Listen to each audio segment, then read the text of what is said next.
sure you don't mess this one up. Don't take over the show and don't ask any stupid questions, okay? Hey, that's my job. He's actually watched our movie. That's my Hey, job. we got one. And we're live. What's up, everyone? It's the Big Hammock Podcast. We are the fastest growing independent film podcast. We started this thing out promoting our Bigfoot movie, The Big Hammock. You can purchase it at thebighammock.com. That's one word.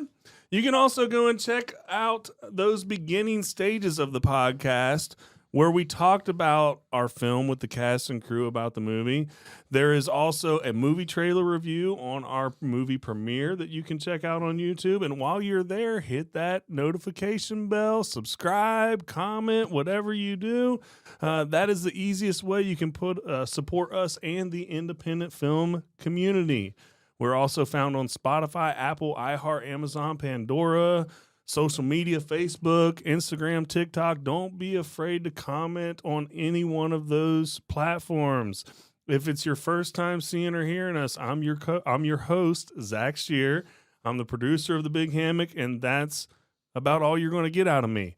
With Wow, me, you got a big intro now. Your head's swelling. I can't help it. He's the host. Well, There yeah, he is. that's right. Well, I am the he host. just said he's the co-host. So. No. He's the host.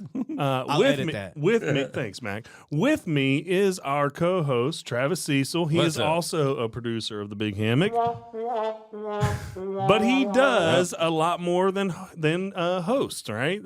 Anything and everything you see with the promotions of the Big Hammock podcast, he is the one that is behind it, and I mean everything from streaming channels to thumbnails, shorts, reels, you name it. He's behind it. Check still didn't make the mail. It is.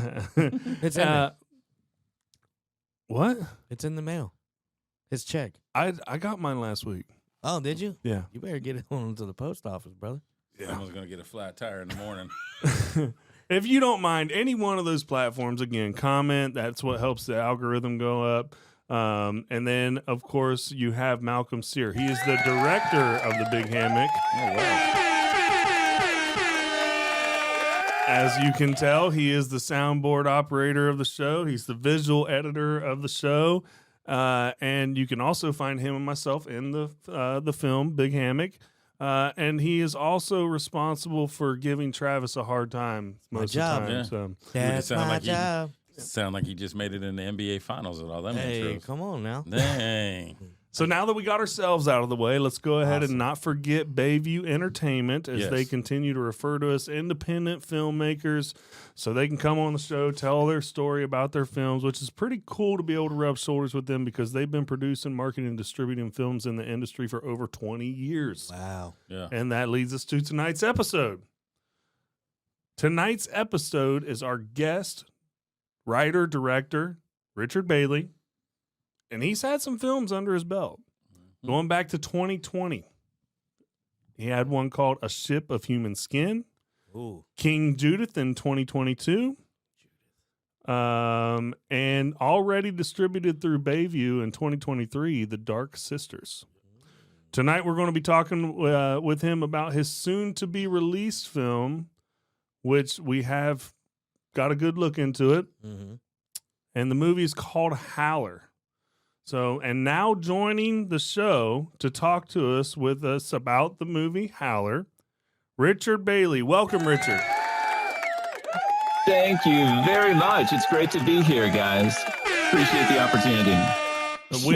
Richard, we are so glad to have you on the show. We just want to say thank you so much for your time. To come on here and talk to us about the show and just share your story so that our listeners can check you out and have fun with this journey that you've taken along the way of getting this film out. Oh, it's going to be fun. I've been looking forward to this conversation. Absolutely. So if you could real quick, just tell us where are you from and maybe your experience coming up in the film industry. Yeah, right now I live in Dallas, Texas, and all the movies that you mentioned were shot in and around here. I suppose when the technology became fairly affordable, for zero budget filmmakers and micro budget filmmakers, I've found that the most opportunity for me in terms of finding actors out of local theaters and such is those opportunities have arrived from being around Dallas. And so most of my filmmaking journey has been here. But I grew up on a small farm in central Texas, about 52 acres, and it was quite remote. So I was just kind of alone in the countryside, for a lot of my formative years. And I think as much as I wanted to get off the farm when I was 17 years old and just totally leave that life behind, it's interesting to me that all of my movies have been set outdoors in remote places, with spooky themes of isolation and such ever since. And so I've never tried to analyze that necessarily, but maybe I should. But all of the movies, have are shot outdoors in natural light, and I'm trying to do a movie a year, and that's the goal. I'm happy to talk about Howler tonight. I'm editing one called Dreadnought, and we're shooting another one this summer, which is right now it's changed its name a couple of times, called Pagan Face. I tell you what, that's definitely encouraging to hear someone else again, someone that we're rubbing shoulders with that's got that zero budget or low budget independent film mindset, and to hear you're trying to do one once a year. I mean that to me says you're a workaholic. Yeah, and I got to tell you, I can definitely relate to you growing up on a farm. What kind of farm was it?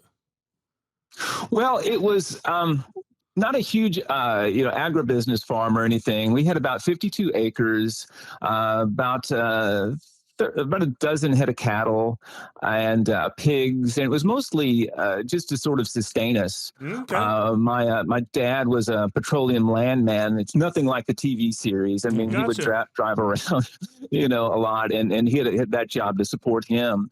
But to give you an idea of my upbringing, and you might be able to relate to this, or at least understand what kind of torture it can be. My folks had a garden, an acre-sized garden. So being out there, on the summer days on a huge garden like that, I mean, you learn how to work. And filmmaking is nothing in comparison to working in a garden that size on those long Texas afternoons. I'd much rather make films than work in a garden. That's right. He's got my farm beaten. He said it's small. I just grew up on a 15-acre farm, but yeah. I mean, here in Ocala, obviously this is horse country, so it's mainly horse farms. But when I was in Ohio, I was definitely around agricultural farms as well. The landscape or the crops across the country are obviously different depending on the climate on where it grows. And there, it's mainly soybeans and corn. So, what is the main crop in Dallas, Texas? Well, around Texas, I mean, mostly it's ranching stuff. There's still cotton, which is pretty big. Soybean, of course, is big. Corn, gotcha. Things like that. But it's mostly livestock. And for a while there, at least when I was growing up, at least until like the mid '90s, dairy was a pretty big player. Gotcha. There was some really good working dairy farms, and those farmers were doing pretty good there for a time. And again, I'm kind of I had to ask about those things. As far as that correlating over to the films that you've made, you mentioned being outdoors. We can definitely understand what that thought process is, especially again, you keep saying this, low budget or no budget filmmaking. If you could tell us, what is Howler about? Yeah, Howler involves a poet. Her name is Lenny, and she's on the verge of receiving a major award. We don't specify what award that is, but it's a life-changing one. And she had been practicing in relative obscurity for a long time. And this award is going to change things for her. And not only her, but for her publisher, the person who's run an independent press and been publishing her work and championing her work for a time. And also her son, who has been assisting her in a variety of bureaucratic ways, helping her to get her poems together. And so they are really excited, her supporters are, of this big opportunity. But Lenny, our poet, she takes a walk in through the woods and receives this apocalyptic vision. We learn about Lenny kind of early on in the movie that she is really hospitable to messages of a variety of sorts and is open to various communications. You know, she is thinks of herself as rather like a vessel. So she receives this information, or at least a piece of information that she feels like she needs to share with the world. And the best way of doing that, in her mind, is from the platform of this major award. Now, her supporters are like, well, should this happen, maybe our good fortune will fall away. They're not necessarily opportunistic in every way, but they do worry that maybe these business opportunities won't be quite as well, they may not pay off as well for them. Should Lenny be seen as maybe disturbed or just a little bit too much on the fringe with this type of vision? And so at the night of the big party, Lenny does what she says she's going to do and shares that vision. And the whole night lights up with some wild images and strange sayings. And it just unfolds in that way. Richard, I got to tell you, well, good. You know, the listeners know we watch these films, prior to the podcast just to help you tell your story, and the listeners have an idea as to what they're getting into. I just want to tell you, from my perspective, very well written. I was able to follow the story along. When we're in this independent film industry, there are so many times when we can watch a movie and just be like, what in the world's going on here? And you're trying everything to figure out where the direction of the film is going. And I didn't have to do that at all throughout this film. I followed it to the T, or at least I felt I did. There was one thing, a couple things that I wanted to ask you just in particular. Where did you said you mentioned this already? I guess that most of your films that you've done are on the outskirts of Dallas. Is that correct? That's right. Okay. I would have said, and again, this is just for me, and it might be a little bit of a spoiler, but I would have said it would have been in Canada because in the Northern Lights you put in there at the beginning of the movie. Mm-hmm. Yeah. So now I have to ask this, and were those shots of the stars, were those your shots, or were they just some shots that you threw in from somewhere else? I'm just curious. It's a combination, of both. I mean, it's stuff that I shot, kind of sweetened with some other things, Mm-hmm. some other footage, is kind of found, like the Northern Lights stuff. I mean, there's footage of the Northern Lights, but also some prismatic effects that I kind of play around with from time to time, and some other things that I've shot that I just sort of, make these masks and make this peculiar sort of stew out of it. But you're right. With this movie, it was strange. All the other movies are so specific to Texas, or at least someplace, that's that has a lot of rural areas. This one, because of the poet, being of some renown, you would think like someplace like maybe upstate New York or something, further. I was definitely further up in the country. I was definitely thinking Canada, but yeah, I enjoyed just again the way that you shot that, establishing that it is out in the middle of nowhere. And again, I've grown up. I didn't necessarily live in the middle of nowhere. I guess that would depend on who you're asking, because if anybody from the city comes to my house, they'll tell you I live in the boondocks. But my point is that I have been in areas of the country where you're a long ways away from town, and you get out there in an open field on a clear sky night, and I've seen the stars the way that that image was a couple of times throughout the night, and I was like, wow, you did a good job capturing that. And even if you didn't, even if that wasn't something you captured, the way you established it being out there in the middle of the wilderness the way you did, I think it was a great job. Yeah, well, thank you very much. Yeah, I'm always aiming the camera up, and I've just got a variety of shots of the sky. Went out to camera Marfa, was it? Texas. I'm sorry. It's yeah, go ahead. No, it's a Blackmagic. Okay. Oh, okay. Yeah, it's a Blackmagic 6K Pocket, not the 6K Pro, but the 6K Pocket, nice. Now, did you use one lens for the whole film, or did you switch up the lenses depending on what shots? I kind of changed it. I'm really partial to primes. I work with another guy. It's a 2-person crew, and Jay Flowers is just an excellent DP, and we're each operating, throughout the picture, and he will we'll set up an establishing shot with the primes, and I typically stick with a 35. Nice. Okay. Millimeter focal length, which I like a lot. I also have a really robust 50 millimeter made by Sigma. The other one was a Canon lens, and I've got a really good Sigma lens that I like, which looks really good.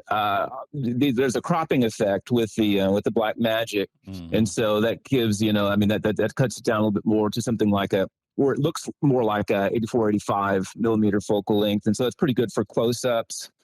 And Jay will usually use a zoom, and once we have established with the actors, what the blocking is going to be, he'll kind of roam around and as he calls it, pick stuff off, with the zoom lens, and just give me a variety of looks of the scene in that way. Speaking of the actors, how do you find your talent?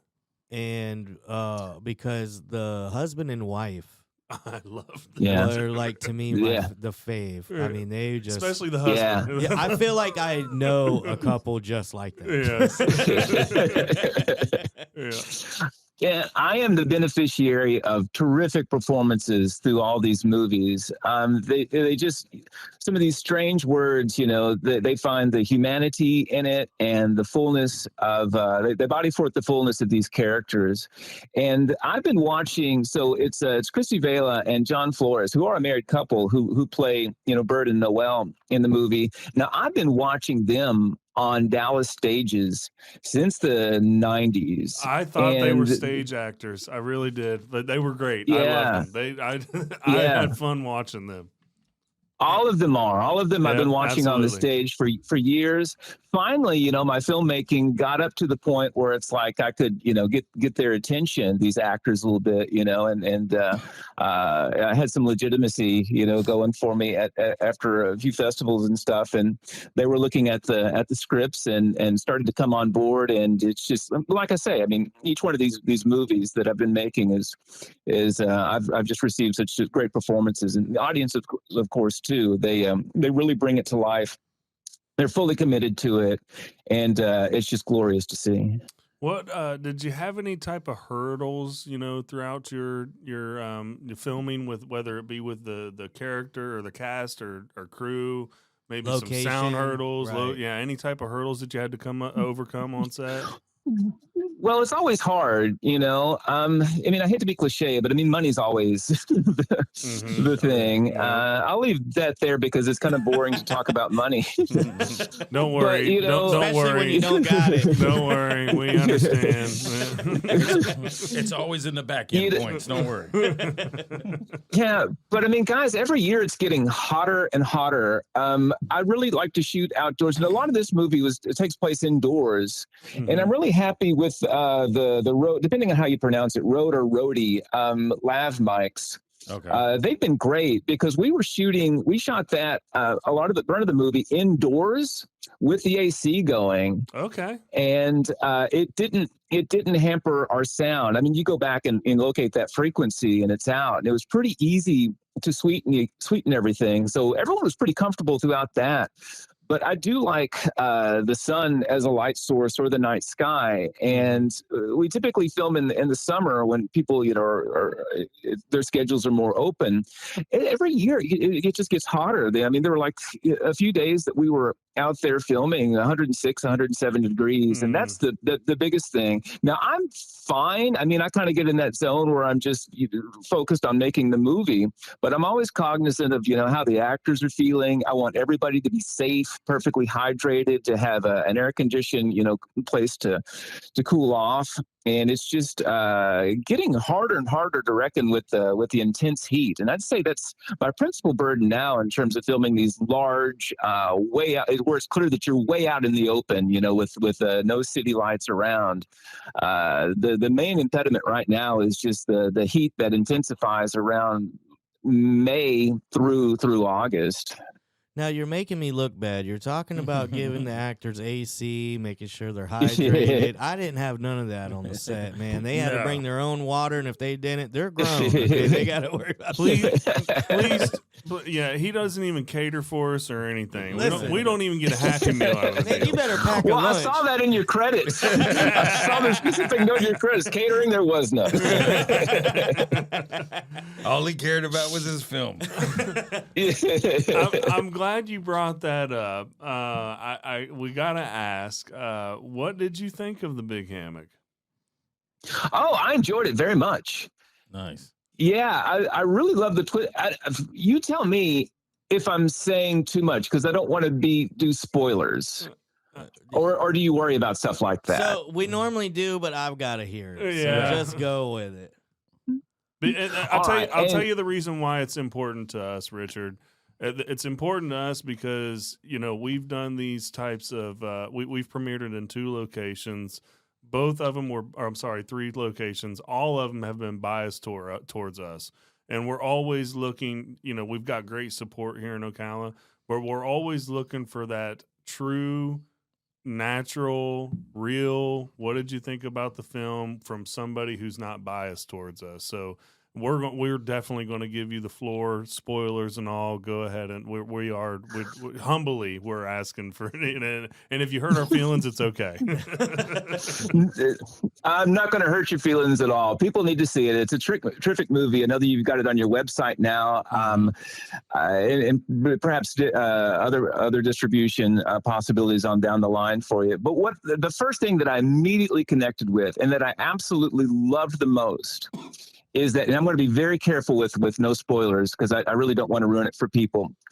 With the sort of found footage, or the suggestion of found footage at the beginning, with the YouTubers going out to interview and to look for Bigfoot. Now, you're mentioning Bigfoot, and there's been some mysterious deaths or animal deaths, decapitations around. And then I think once everyone has Bigfoot in their mind, wherever you're watching it from, you automatically have this idea of some almost spiritual-like creature, maybe out of indigenous folklore. You're inviting the mind to go back to these older folds, of monsters in the woods, of folk horror. And instead of getting like a figure to match that, like a Sasquatch, it's the spirit of that, right? There's this backwoods menace that's always lurking out there in the woods. That thing in the back of our mind, that makes our hair stand up when we can't see the horizon because we're in the woods and there's no direct sunlight on us. The light plays funny tricks coming through the trees. I think that, you don't necessarily have to show the monster. You just get that effect knowing that something's out there, some sort of spirit, something large, something ominous is lurking.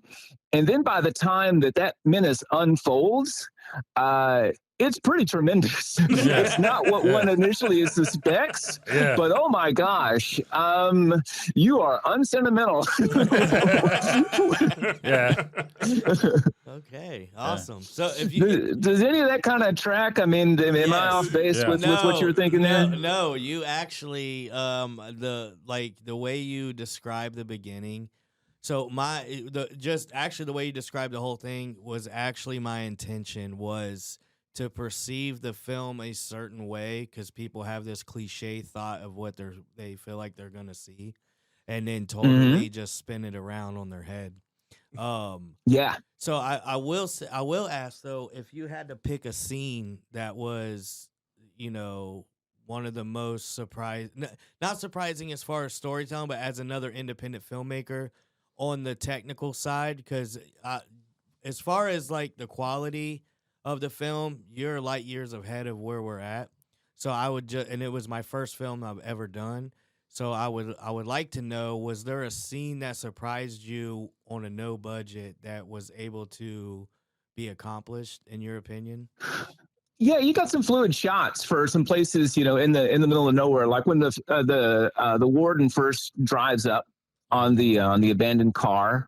That's a real smooth movement. It's and I thought that was really well accomplished. You got some really good camera work out there. The only critique I would have is that there wouldn't be more stuff in the woods. You've clearly got a handle on that kind of material. Your camera was out there capturing the lighting differences really well.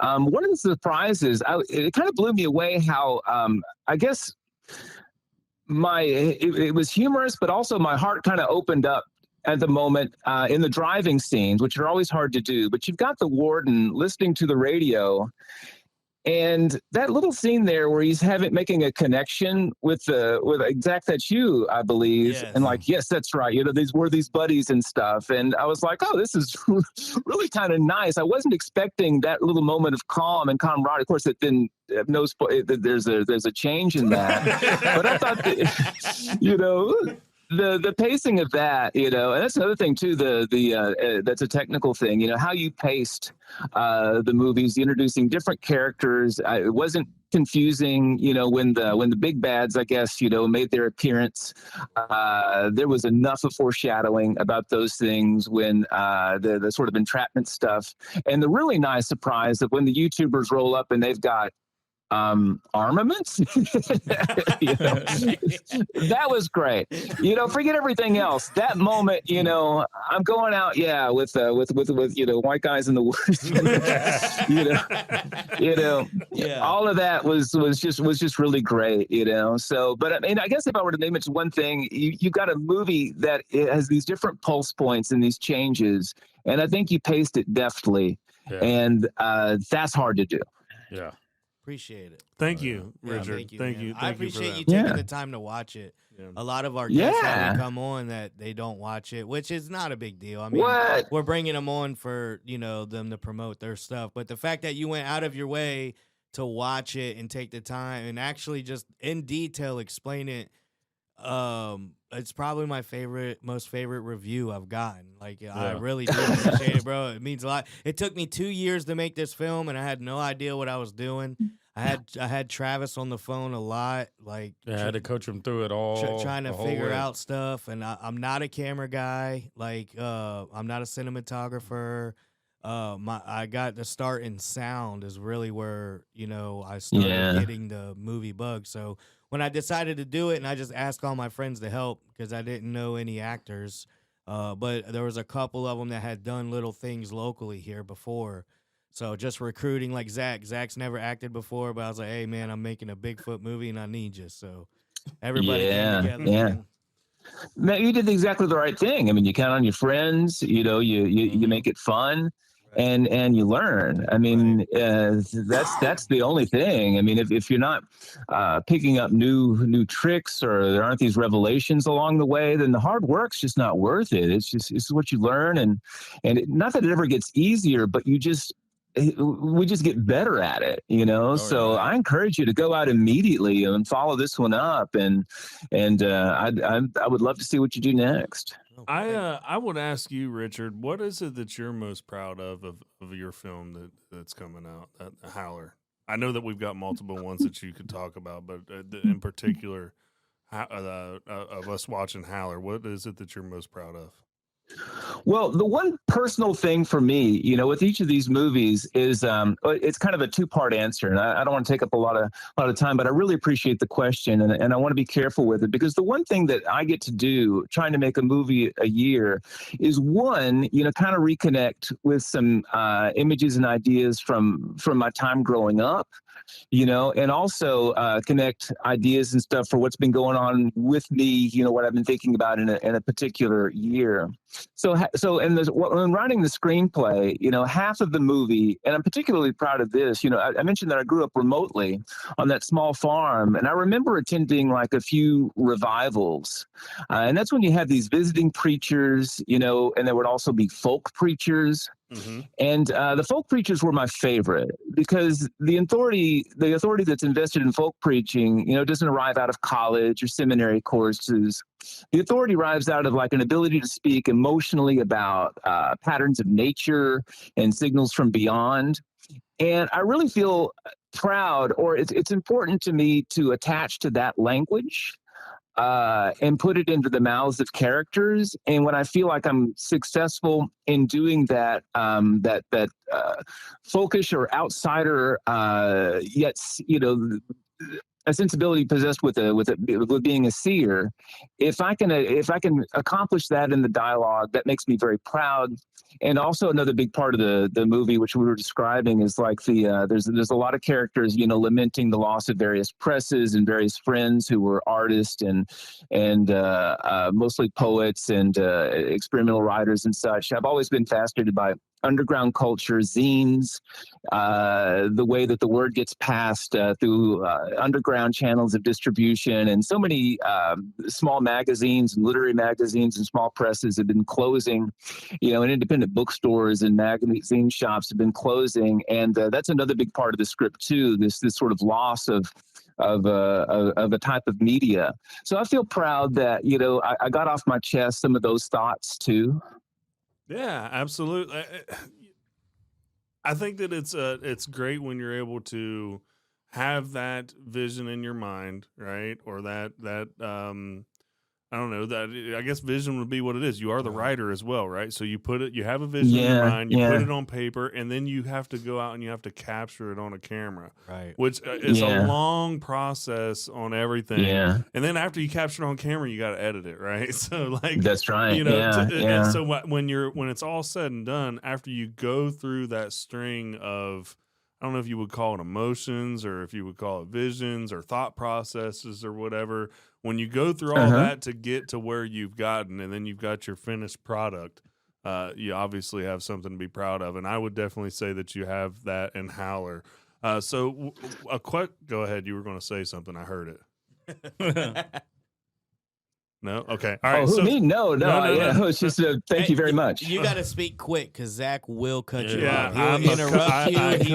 He He'll take the floor for sure. That's absolutely that's my job. That's what I do. So my question for you would be where I know that actually let's just backtrack. You've got other projects that you've worked on in the past. I mentioned I mentioned 3 other films. One of them's a Bayview film. There's the other 2. Where can all of your films be found? I'm really fortunate. Pretty much you can do a Google search of any of them, and they're readily available. Nice. When I made A Ship of Human Skin, I thought maybe 500 people would see that movie. Mm-hmm. And it's a very strange movie, and we worked hard on it, and we shot that one with Canon 5Ds. Oh, nice. So the Mark IIIs, and it was just all the sound was like just this microphone, this camera mounted microphone, a lot of it, or something we try to hide. So it was it wasn't even labs at that time. We were just I had this Rode that I would set up this shotgun mic, and that we were doing it that way. So wing and a prayer type stuff, but it seemed like a pretty sophisticated movie. We had a good cast for it, and it was touring, in some or making the rounds in like underground festivals and like cinema clubs would show it, mostly for the title. It's like, what is this? A Ship of Human Skin? Let's take a look at that. And Alex No, who out of a group called Blood, Sweat, Honey, it's a producer's rep firm, among other things. He saw it or caught wind of it at one of the underground festivals. I think it was Arizona Underground, and he reached out to me, and he watched them. I gave him a screener, and we talked about it. And he said, "Well, no, this could go. I mean, there'd be people who'd want to see this." And I was amazed. So he brought it to distributors. And we found one fairly quickly, which surprised me. And then it went to, I don't know, everything from like Apple TV to Prime. Of course, it's on Tubi now, and Fossum and Plex, and just a whole host of streamers. Roku TV. I think Screenbox has got it, and so it was pretty big and nice in that way. And I followed that movie up with King Judith, which was kind of interrupted by the pandemic. And the same thing again. I mean, I just handed it over to, I didn't really do the festival route at all with that one because I knew I wanted to do another one called The Dark Sisters. Mm-hmm. So I handed that over to Alex, and we found a distributor for King Judith. Mm-hmm. And that went out into the world, without any stars or anything. And, it's a Prime again. Hoopla. So if you've got a library card, you can watch it. Nice. And okay. I think Plex and Fossum, and Tubi again. Okay. And then the Dark Sisters went really big. That's the first one that Bayview picked up. Mm-hmm. And that was just hard on the heels of Skinamarink. And Skinamarink is what got me, with them. They had that hit with an art horror thing, and the Dark Sisters was kind of in that. We shot that out at Caddo Lake, which was prehistoric and spooky looking. Quick note about that one. We did that one. I call it one 7, 7, and 7 style. 7 days, 7 people, $7,000. Wow! Oh, wow! And so, yeah. So, but it was like this great location, and so Bayview acquired that one, Screenbox, and so a lot of people saw that, which was terrific, and that opened things up for this one called Dreadnought that I just made, and so it's given me not a whole lot of cash, but a whole lot of legitimacy when it comes to reaching out to people. I tend to bear scrutiny pretty well when you can find my movies regularly. And again, I have to go back to the actors. I mean, these are some strange stories, and I've got some actors who just committed to it fully. I mean, these are the fullness of human beings saying some pretty strange things. Yeah, I'm with you. Cool beans, man. 7 days. Mm-hmm. Yeah. Man, you make me mad. It took me 2 years. I planned it for a year. I planned it for a year. I planned it for a year before, too. It still took 2 years to do it, man. You planned it for 3 months. What are you talking about? Here we are 2 years later. Hey, we rehearsed it for like 8 months before we started filming, and my actors still didn't know all their lines. Well, I'll tell you something that I've got, though. I mean, I'm older than you guys. And so you're older than when Travis? I was first making, yeah, I'm sure I am. There's no way you're older than Travis. You got to be. I'm positive I am. You got to be older than 70 if you're older than Travis. Well, I do go back 45. To when I was making my first short films in the 90s. It was you didn't have digital. You were shooting on film, and it was really expensive. And so I couldn't afford to make short films anymore after a couple. And it was tremendously frustrating. I mean, the sense of claustrophobia, not being able to make movies because of money, and there was no real technology like there was. When the Canon 5D, the Mark II came out, 2011, I guess earlier than that, 2007, 2006. That's when all this stuff got started. Mm-hmm. So for, at least a little over 20 years, I wasn't making movies. I was just, like in prison doing push-ups and exercising my mind and getting ready. Because one day again, I'll be able to make movies. And so with that, I've got like a lot of ideas and a lot of notebooks filled up with complete ideas of what I want to do and how I want to accomplish some things. And so I've got the resource of that, just a lot of notes over the years. So I really wasn't trying to discover the movie that I wanted to make, in real time, kind of like you are. It's like I had a lot of the details that had been storing up in my time in prison, as it were, or in limbo, as it were, until the technology caught up, and I was able to then put these ideas in the cinematic form. And that's why I'm committed to a movie in a year. It was just too painful to be separated from the medium that long. It was a real lack, You ask those questions like, well, if I'm not a filmmaker, then what am I? And I started, writing poems, and a lot of those poems, come into the movies too. And so I'm just grateful for the opportunity to be practicing, and I keep busy because I know what it's like when that's not even there as an option. Right. Yeah. I mean, so I'm the same way. Like, I've been preparing myself on another script, but then because I want to kind of jump in it so quickly, I've got these little shorts that I'm about to try to do. And it's just, I totally understand. Like, I feel like I'm lowered down to doing a podcast with these guys. So, it's like, my life is just smart. not where it needs to be. It keeps us creative and on our toes. What can I say? I definitely got a question for you. For somebody just wanting to pick up the camera now, what do you tell them if they say, I want to become a filmmaker? Well, I mean, you've got to do it. I mean, the tools are there. Now, I would say for me, you can pick up a novel, pick up a book, pick up something that you enjoy reading, and then fiction or even nonfiction, and then imagine how it's lit. Mm-hmm. And then once you're thinking about that, then you're really pre-visualizing, what you're doing. And I would say the main thing for learning how to make a film with a camera, or it's your phone, it's your first time trying to capture an image. The main thing I think that you need to know going in is the dramatic possibilities of light. You don't have to be a master at this, but if you're reading something and imagining how it's lit, then if a character is standing in the light, what does that suggest? If a character is standing in darkness and moves into the light, that suggests an idea, toward enlightenment, toward understanding. And the reverse of that is true. If someone's in the light and then moves to stand in darkness, they're going through perhaps something. And if you have two people and they change places in the light, then you're telling a lot there visually.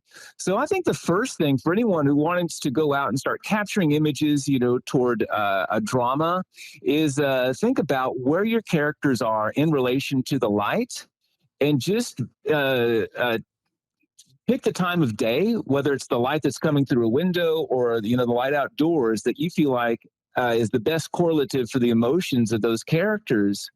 And I think that's the best starting point. Everything else kind of falls into place. Nice. You find that if you're thinking about light, then your fingers start thinking automatically about exposures, and you start making those adjustments automatically.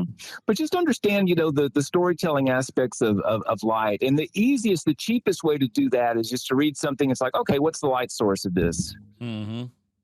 Yeah, that's a good tip. That's a really good tip. Oh, yeah. We tried in the Big Hammock with foreshadows of, you know what I'm talking about. The audience might not unless they've seen the movie, but we've tried to foreshadow with some lighting in some of the scenes to, portray what was going to happen later.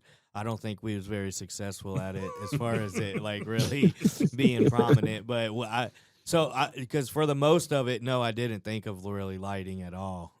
We had a lighting guy, but half the time the lights weren't working, or we just had a lot of technical problems in the environment we was trying to film. I think if you no, the bloopers are not on the digital copy, are they? No, they're not on the digital. We do need to get those up. Well,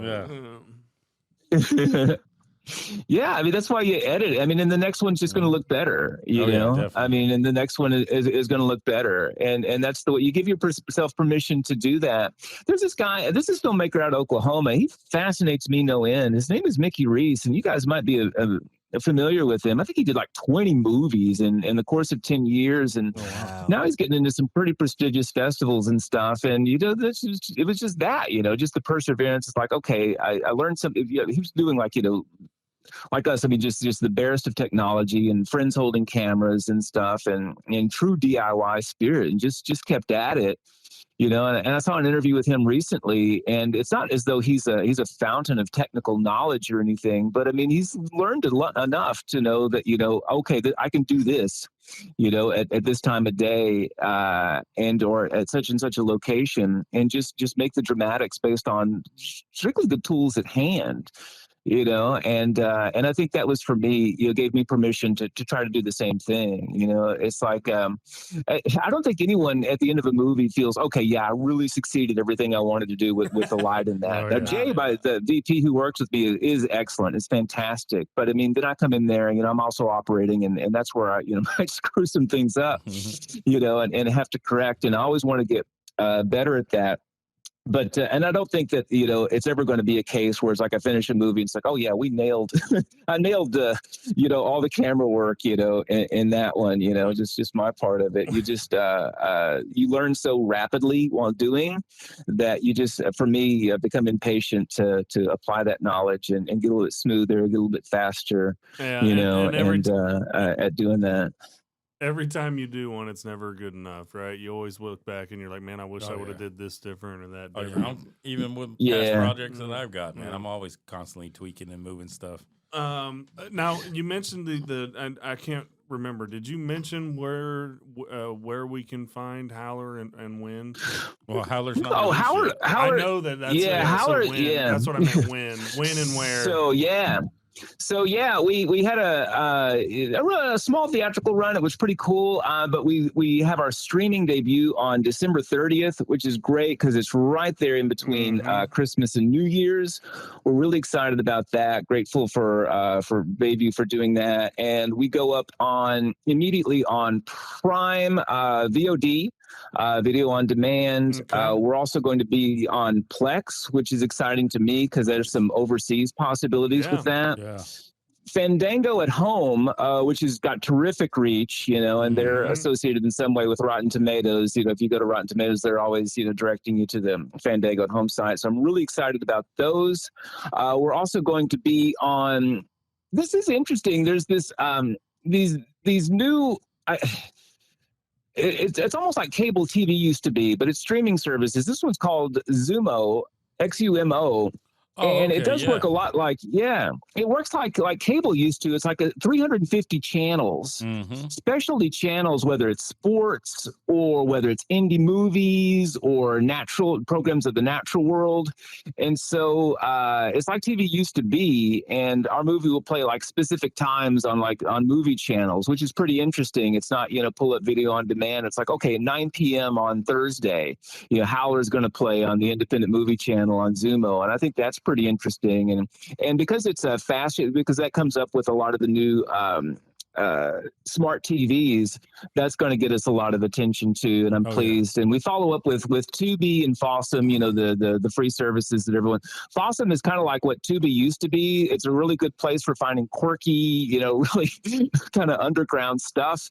Tubi, since it got the NFL, they've grown and grown. But you can watch it for free on Tubi, I think, starting in February. But the main drop is December 30th on Prime, Plex, Xumo, Fandango at Home. I hope people will find us there, and I really, really hope they enjoy the movie. Well, we're definitely going to encourage them to. That's for sure. Listeners, you heard it there. Amazon Prime, December 30th. Be ready for you.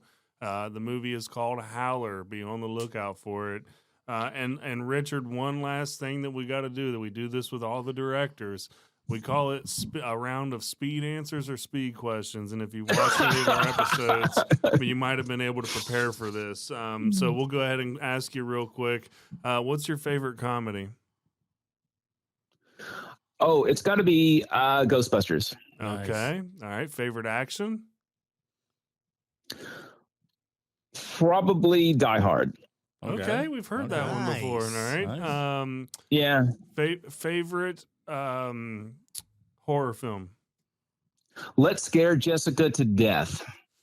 Never heard of it. I got a reason for that. Yeah, I got a reason for that. When it's shot mostly outdoors. It really gave me permission. When I was watching it for the first time on VHS as a young person, this is like a early 70s horror movie. It's called art horror kind of stuff because it's stylized in a sense, and you can tell they didn't have much money, but the way that they shot the outdoor sequences and being in a remote place, obviously that stuff just hit me as an emerging filmmaker. It's like, okay, this is possible. I can take some spooky themes and use the way that the sunlight falls across this empty meadow or across the trees and really draw some tension for that. So I'm always going to give credit to Let's Scare Jessica to Death.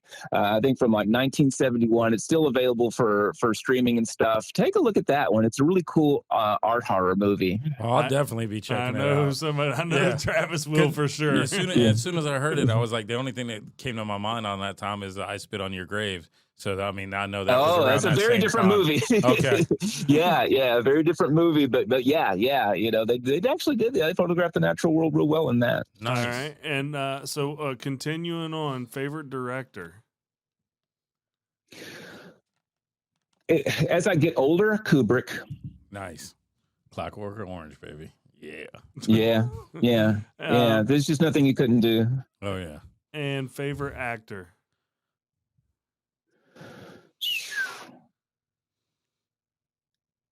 Daniel Day-Lewis. All right. Just because of There Will Be Blood, because Yes. that was just. That's the first time I saw someone become someone totally different. Yes. And that was amazing. That dude's acting is envious, man. Like, Yeah. seriously. Yeah. envious. He just came out of retirement just Yeah. to do a film. For his son. Yeah. Yeah, his son. did Yeah. it. I'm impatient to see it. Oh, Yeah. me too. Yeah. Well, Kate Blanchett does that too. If you saw Tar, I mean, that's somebody becoming somebody else. She's in that same league, I feel like. Oh yeah, definitely. well, Richard, we just want to say thanks again for all your time. Thanks for hanging out with us.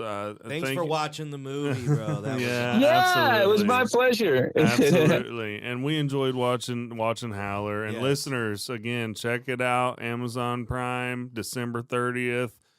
Give him a check or check him out. Richard, thanks again. You know, listen, this is going to have to be Malcolm.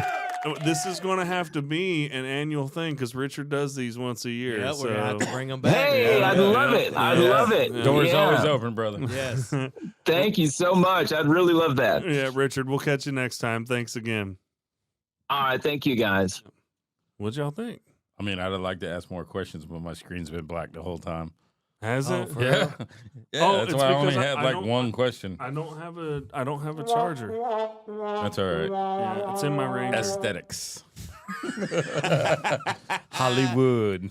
That was a good He was episode. really nice. Yes, Yeah. man. I like the fact that he watched the movie. He Bro. went out of his way to watch the movie Yeah. and give First- an awesome. Because that's what I was telling Malcolm. Director. I was like, I didn't send out no link. First director to go out of his way Yeah, to bro. our website, you know. Mhm. He truly supports He independent filmmaking. supports I'm not us. saying the other ones don't, but No. I'm Right. saying by that action alone, you know, 100% fact he does care about. I other had something. independent I had a feeling in the background because we were shooting emails back and forth, and it just looked like he was watching some of our shows and different things. By the way, he was messaging back and forth and things Yeah, like that. that's And he was awesome. really geared up and looking forward to it. I've never So, been to Texas.